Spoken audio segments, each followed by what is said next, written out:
Well, Valve is doing that thing again, the quiet thing. No trailer, no release date, no price. But suddenly, the Steam Frame is showing up in places that usually matter before hardware launches. Qualcomm has a dedicated page for it, Unreal Engine 5.8 is adding proper Steam Frame support, and Valve just updated the performance targets that developers need to hit if they want their games marked verified on the headset. So the weird part is this: Valve is not really talking about Steam Frame publicly, but the launch machinery is starting to move in the background. And that's what I want to figure out today. Is the Steam Frame actually getting close?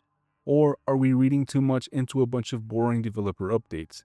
Because if you remember how the Steam Deck rolled out, this is kind of how it started. Not with one giant announcement, with the boring parts slowly lining up until suddenly the product felt real. Hey everyone, I'm at Saavedra.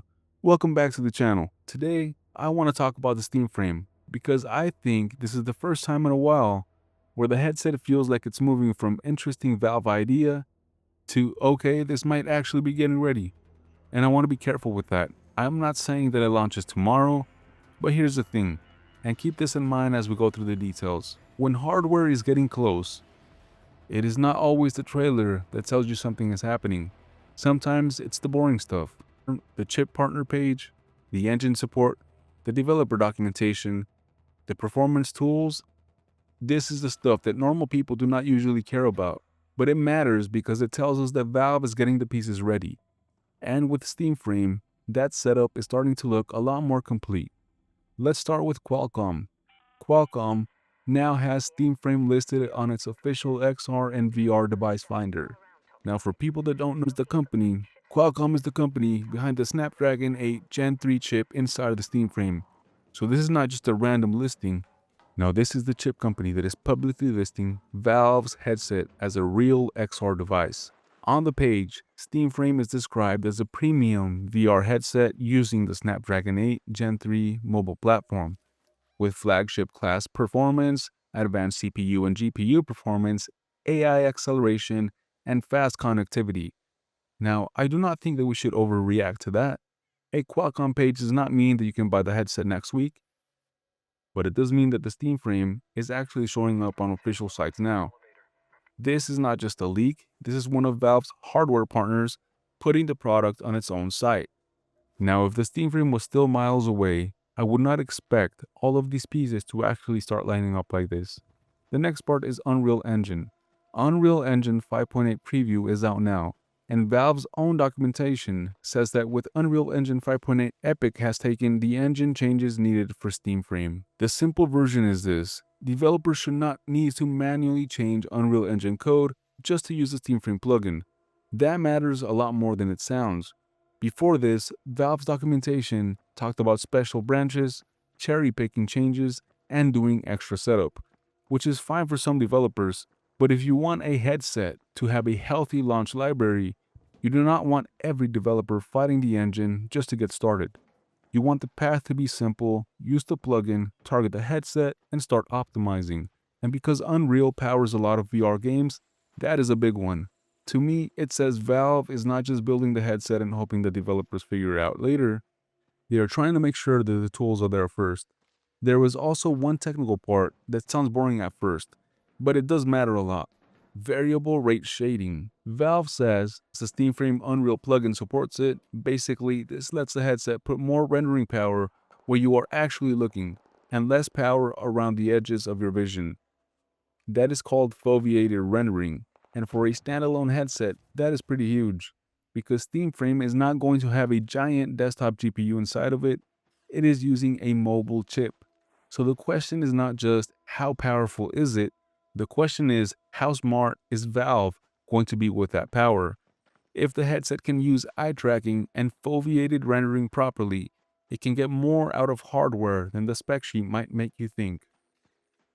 And that is why Unreal support is not just a checkbox. It is part of making Steam Frame actually work as a standalone VR device. Now let's talk about Valve's own compatibility numbers, because that is where some people have been getting the details mixed up. For 2D games that run locally on Steam Frame, Valve says the target is 30 frames per second at 1280 by 720 during normal play. For VR games, the verified target is 72 frames per second at 1728 by 1728 during normal gameplay. That is the number in Valve's current documentation, 72 FPS, 990, and the resolution target is 1728 by 1728, not 728 by 728. Valve also states that VR games that render below 1440 by 1440 will show as unsupported, so the bar is pretty clear. If a VR game wants to get Steam Frame verified, it needs to hit that 72 FPS target at 1728 by 1728. If the resolution drops too low, it can get marked as unsupported. And honestly, I do like that Valve is being clear about it early, because VR is not like a normal screen. On Steam Deck, if a game runs badly, that is annoying. On VR, if a game runs badly, it can actually feel bad to use. But bad frame pacing, low resolution, drop frames, that stuff matters when the screen is on your face. So for normal users, the compatibility system could be really important. Verified, playable, unsupported, we already saw how useful that became on Steam Deck. And on Steam Frame, I think it matters even more because most people are not going to want to guess whether a VR game is comfortable or not. They are going to want Steam to actually tell them. There is one more piece in the documentation, and I will keep this simple. Valve is recommending the developer submit motion vectors and depth data. That does not affect the badge by itself, but it can help SteamVR use better reprojection. In normal words, if SteamVR knows more about how things are moving and how far away they are, it can do a better job smoothing the image when needed. Native frames are still best, but on a standalone VR headset, good reprojection can help a lot. And Valve is already giving developers a way to test all of it. SteamVR now has a performance criteria overlay for Steam Frame. While the game is running, developers can see whether it's showing as verified, playable, unsupported, or pending. So instead of guessing what Valve will say later, they can see what is wrong while they are testing. Frame too high, resolution too low, missing depth data, missing motion vectors. That might not sound exciting from the outside, but to me, that is exactly the kind of tool that you release before the hardware comes out. And when you zoom out, this is the part I'm watching. Qualcomm is listing the headset. Unreal Engine is getting cleaned up, Valve has published the performance targets, SteamVR has testing tools for developers. None of that is flashy, but it is a foundation. And then you add the Steam controller situation. The new Steam controller launched on May 4 for $99, and demand was clearly higher than Valve expected. Reports said that it sold out in around 30 minutes to under an hour. Then Valve opened up a reservation queue on May 8th with account restrictions to help slow down scalpers. So Valve already knows that people are paying attention to this new hardware lineup. The controller sold out, the Steam machine has a lot of people watching it, and now the Steam Frame is starting to show up in all these developer and partner places. That does not guarantee anything, but it does make the timing feel very interesting. So where do I land on this? If I'm honest, I think the Steam Frame feels closer than it did a few weeks ago. Not because of one magical leak, and not because Qualcomm made a page and now suddenly it is confirmed for tomorrow, but because multiple things are moving at the same time. The chip partner has the headset listed, Unreal Engine support is getting easier, Valve's compatibility requirements are live, and SteamVR has the testing tools. Also, Valve already started shipping the first piece of this new hardware family with the Steam controller. Still no official price, still no official release date. So I need to see more before I fully land on it. But I do think the signs are getting harder to ignore. And that really is the question now. Where does the Steam Frame fit? Is this for the VR enthusiast who already has a headset? Is this for the Steam Deck owner who wants more ways to play their Steam library? Or is this for someone who wants a standalone VR but does not want to be locked into Meta?